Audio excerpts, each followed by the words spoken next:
Request lagu favoritmu di fitur live chat Audio Plus, aplikasi RCTI Plus.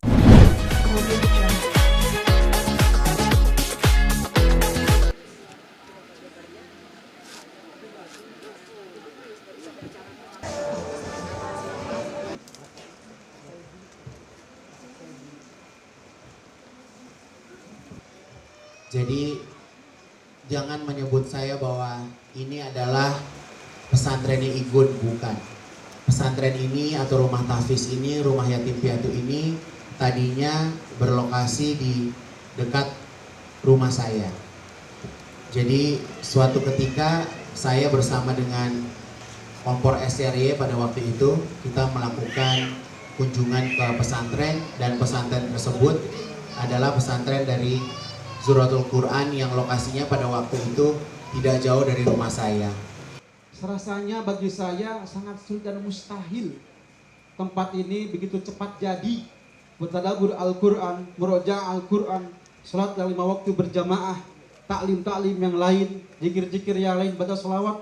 Saya yakin, hakul yakin, pahalanya terus mengalir untuk Kaipan Gunawan dan hamba-hamba Allah yang telah membersamai pesantren Zuratul Quran. Amin ya Allah ya Rabbal. Inilah peresmian Pondok Pesantren Zuratul Quran. 3, 2, 1. Bismillahirrahmanirrahim. Boleh kasih tepuk tangannya. Semoga Pondok Pesantren Zuratul Quran ini semakin makmur, anak-anaknya semakin berprestasi.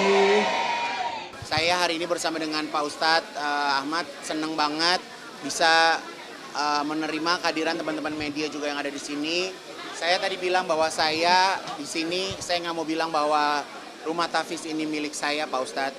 Rumah tahfiz ini adalah milik anak-anak. Jadi saya di sini hanya sebagai perpanjangan tangan buat anak-anak yang ada di sini. Ada 100 anak yang insya Allah mereka di sini akan mendapatkan kehidupan yang layak, ilmu yang layak, sehingga nantinya dia bisa menjadi anak yang membanggakan. Insya Allah bulan depan kita mulai bangun musola, bisa musola bisa masjid, karena luasnya 300 dan dari daerah sini juga belum ada masjid. Jadi insya Allah masjidnya bukan buat anak-anak aja, tapi buat umat di sekitarnya. Di saat teman-teman aku tahu aku haji, dan ada beberapa yang memang satu travel sama aku berangkat gitu. Tadinya mau berangkat umroh sama Pak Ustadz, tapi kan aku hajian. Jadi gitu. Jadi Pak Ustadz punya tugas pulang umroh ngajarin aku beberapa hal untuk aku persiapan haji nanti insya Allah. Belum kali ya. Tapi kalau ibadah deg-degan, kenapa harus deg-degan? Aku nggak mau membuat stigma bahwa ke rumah Allah itu deg-degan, enggak. Ya biasa aja, seneng kayak kita mau ke rumah orang tua kita, mau seneng gitu di sana tuh aku seneng banget gitu. Jadi nggak ada ya gimana-gimana gitu. Ya. Ini bilang proses hijrah bersama sama sahabat atau begitu? Mungkin kalau hijrah kayaknya terlalu berat ya gitu. Tapi setidaknya mungkin mempelajari agama bersama, karena belajar itu nggak ada batasannya. Ada yang mau disampaikan Pak Ustadz? Udah cukup. Maksudnya Kak Igun akhirnya tahun ini berkesempatan untuk bisa haji kan, walaupun semua orang punya rezeki, tapi itu kan tetap panggilan ya Pak Ustadz ya? Ya pertama tentu datang ke rumah Allah adalah panggilan, dan tidak semua orang itu bisa datang ke rumah Allah. Baik dia punya harta, punya kekayaan, punya kuasa. Kalau Allah tidak mengundang, dia nggak akan bisa datang. Maka kita doakan semoga insya Allah Kak Igun yang akan berangkat haji tahun ini yang pertama kali, insya Allah Kak Igun ya memang sudah sering banyak ngobrol, diskusi tentang apa yang harus dibaca doa di sana dan lain-lain. Tapi pada prinsipnya seperti yang tadi Kak Igun bilang, bahwa kita berkunjung ke rumah Allah, Allah akan menjamu sebaik-baiknya. Jadi yakin aja itu, dan insya Allah tentunya salah satu haji mabrur. Saat kembali, jika berubah menjadi baik, maka hajinya insya Allah diterima. Apa? Udah mantap masih cari literasi gitu kan di sana? Aku kan baru pulang kemarin, nyaman-nyaman aja. Ya lagi pula antara dari masjid ke hotel kan deket. Kita nggak mungkin keluar masjid kebakar terus baru masuk masjid lagi, kan enggak, jaraknya kan dekat. Jadi kalian jangan mikir bahwa di rumah Allah tuh kayak gimana, menyeramkan seperti apa, nggak ada kayak gitu. Jadi jangan memberikan stigma, menakut-nakuti keadaan. Di sana enak banget kok, insya Allah enak banget, dan kita bisa ngebaur sama semua orang gitu, nggak ada batasannya gitu. Jadi kita bisa benar-benar ngebaur gitu. Jadi yang nggak ada yang harus ditakuti sih. Ya alhamdulillah aku ada beberapa ustadz atau mutawif yang aku pernah kenal dan mereka tinggal di sana. Jadi aku paling manggil mereka aja buat temenin aku ke masjid. Jadi lebih enak sih gitu kan. Sebenarnya kan rukun hajinya tuh ada beberapa hari tapi banyaknya memang ibadah ya gitu. Jadi aku tinggal cari teman aja. Jadi aku akhirnya punya prinsip ya. Kalau kita selamanya berharap sama manusia, minta tolong, ditemenin, ntar mati juga sendiri.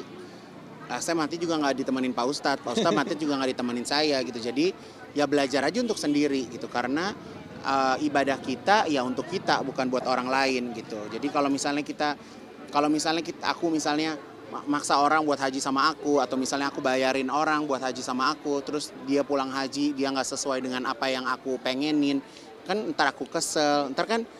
Paham gak sih, kan kita ada kayak gitu ya, orang tua sama anak nyuruh anaknya sholat aja, anaknya nggak jalan aja tuh orang tua ngoceh, apalagi sama orang lain gitu. Jadi ya udah ya, niat sendiri, harta sendiri, ada kesehatan sendiri, berangkat insya Allah sendiri. Ya, 2 minggu insya Allah. Kerjaan urusan Allah. Udah yang penting setiap bulan dibayar, ya kan? Dan pekerjaan tahu di mana ibadah adalah sebuah prioritas gitu, insya Allah ya. Jadi Billy, justru aku yang minta, udah Bill sama aku aja bikin bajunya, tapi dia belum ada ngabarin lagi, gitu. Aku nggak tahu apa duitnya belum kumpul buat pesta atau apa juga belum tahu.